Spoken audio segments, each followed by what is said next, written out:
خداوند کے عظیم جلالی قادر اور مقدس نام میں آپ سب کی سلامتی ہو۔ میں پاسٹر نیل واشنگٹن آپ سے مخاطب ہوں۔ اے میرے عزیزو، آج کا ہمارا ٹاپک ہے آئی نیڈ ٹو ٹیسٹمنی، مجھے گواہی دینے کی ضرورت ہے۔ اے میرے عزیزو، یسایہ 34واں باب اور اس کی 16ویں آیت میں لکھا ہے، تم خداوند کی کتاب میں ڈھونڈو اور پڑھو۔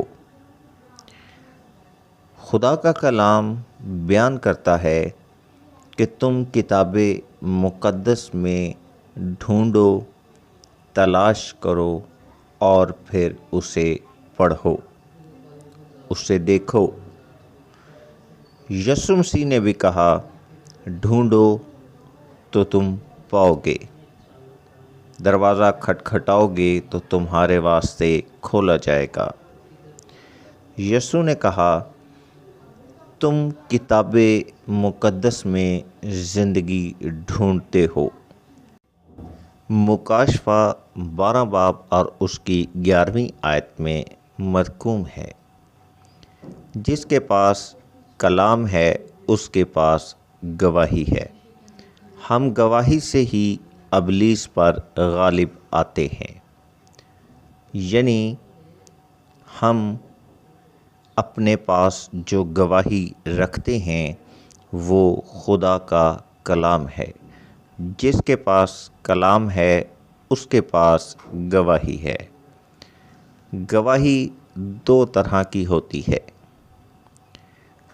پہلی گواہی وہ ہے جو آپ اپنی زندگی میں معجزے کی صورت میں حاصل کرتے ہیں، بیماری سے شفا، کاروبار میں برکت، حالات بدل جانا۔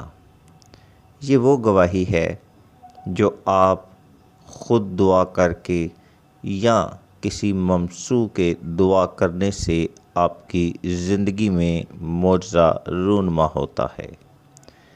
جبکہ دوسری گواہی وہ آپ کے اندر ہوتی ہے یا آپ اپنے اندر رکھتے ہیں جب خدا کا کلام سننے سے اور سمجھنے سے، ڈھونڈنے سے، پڑھنے سے جب آپ اپنی زندگی میں تبدیلی کو دیکھتے ہیں اور آپ کی زندگی یکسر تبدیل ہو جاتی ہے۔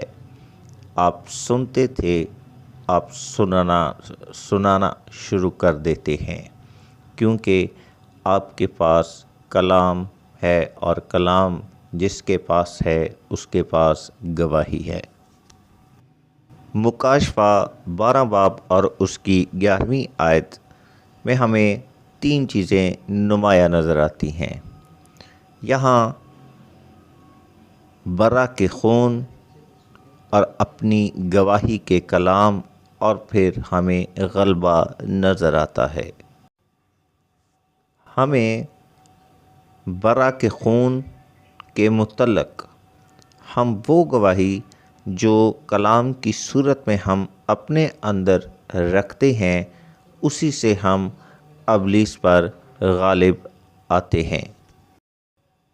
ہوزیہ کی کتاب اس کے 4 باب 6 آیت میں مرقوم ہے کہ میرے لوگ عدم معرفت کی وجہ سے ہلاک ہو گئے۔ اے میرے عزیزو، آج ہم خدا کے کلام کو پاسٹر صاحبان سے، چرواہوں سے، نبیوں سے، رسولوں سے، یعنی ان کی معرفت کلام کو حاصل کرتے ہیں۔ اس کی مثال ہمیں اعمال کی کتاب میں ملتی ہے۔ حبشی خوجہ نے کتاب مقدس کو پڑھا لیکن سمجھ نہ پایا، لیکن معرفت کی تعلیم فلپس سے حاصل کر کے وہ اس کتاب مقدس کو سمجھ پایا۔ یرمیہ نبی 9 باب 1 آیت میں ماتم کرتے ہیں۔ وہ کہتے ہیں، کاش میرا سر پانی ہوتا اور آنکھیں آنسوؤں کا چشمہ، اور میں قوم کے مقتولوں پر شب روز ماتم کرتا۔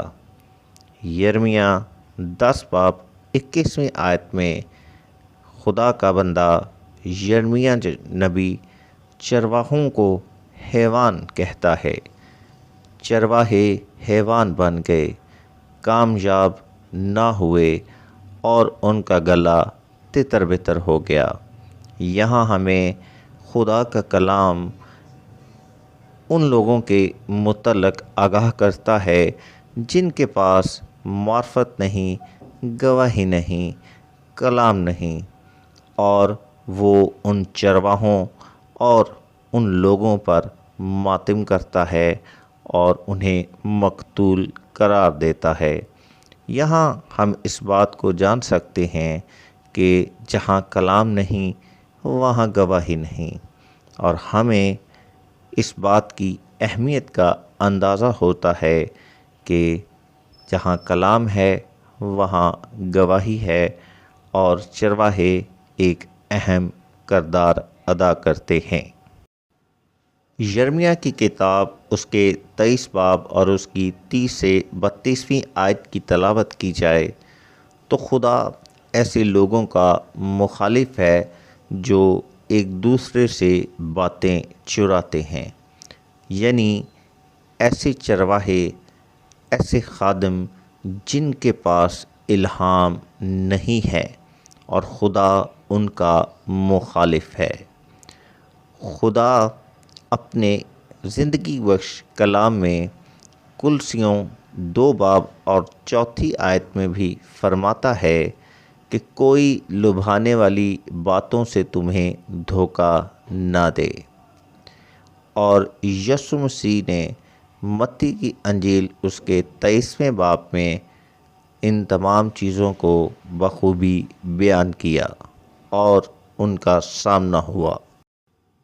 یوحنا کی انجیل اس کے 13ویں باب کی 27ویں آیت میں ہم دیکھتے ہیں کہ یہودا اسکریوتی یسوع مسیح کے ساتھ منسلک رہا، یعنی آج بھی بے شمار ایسے یہودا اسکریوتی ہیں جو چرچ کے ساتھ منسلک ہوتے ہیں، لیکن یہودا اسکریوتی کی طرح قبولیت کے وقت وہ وہاں موجود نہیں ہوتے۔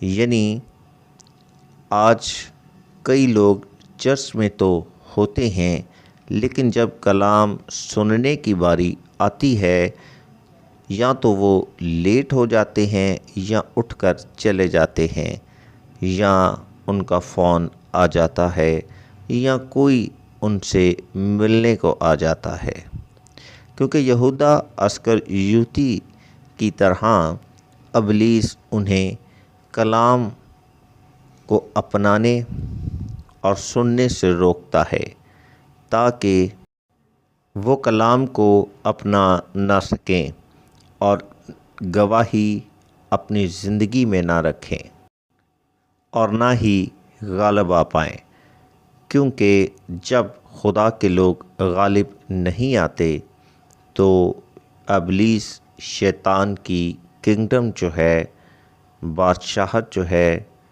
وہ پھیلتی ہے، وسیع ہوتی ہے۔ یوحنا 5 باب اس کی 24ویں آیت میں مرقوم ہے، میں تم سے سچ کہتا ہوں کہ جو میرا کلام سنتا اور میرے بھیجنے والے کا یقین کرتا ہے، ہمیشہ کی زندگی اس کی ہے اور اس پر سزا کا حکم نہیں ہوتا، بلکہ وہ موت سے نکل کر زندگی میں داخل ہو گیا ہے۔ اے میرے عزیزو، کلام یسوع ہے، کلام خدا ہے، کلام ہمیشہ کی زندگی ہے۔ اے میرے عزیزو، خدا کے کلام کی گواہی اپنے پاس رکھیں اور دوسرے لوگوں کو اس گواہی کے لیے تیار کریں۔ میں ایمان رکھتا ہوں اور آپ بھی ایمان رکھیں۔ اور دل سے ارادہ کریں اور کلام کو سننے کے لیے بیٹھ جائیں۔ جب خدا کا کلام ہو تو تمام کاموں کو ترک کر دیں۔ میں آج ایمان سے کہتا ہوں، کلام آپ کو اپنی گواہی کے لیے تیار کرے گا۔ آپ کے لیے وقت ٹھہر جائے گا لیکن کلام جاری رہے گا۔ اے میرے عزیزو، جب بھی آپ چرچ جانے لگیں یا آپ کسی بھی دعا یا میٹنگ پر جانے کا منصوبہ رکھتے ہوں، ارادہ کیا ہو، یا آپ کے گھر میں عبادت ہو، تو یاد رکھیں کہ اسی وقت خداوند سے کہیں کہ اے باپ، میں تیرے پیارے بیٹے یسوع مسیح کے نام میں اپنے آپ کو تیرے سپرد کرتا ہوں۔ تمام چیزیں تیری مرضی کے موافق ہوں۔ اے میرے عزیزو، یاد رکھیں کہ جب بھی آپ کسی اچھے کام کا ارادہ کرتے ہیں تو ابلیس اسی وقت آپ کو ڈائیورٹ کرنے کے لیے ایکٹیو ہو جاتا ہے۔ آپ کو خود کو خداوند کے سپرد کرنا ہے۔ عبادت سے پہلے آپ کو باطنی طور پر تیار ہونا ہے، اپنے اندر اور ارد گرد کی فضا کو تیار کرنا ہے۔ تو اے میرے عزیزو، خداوند آپ کو برکت دے۔ آمین۔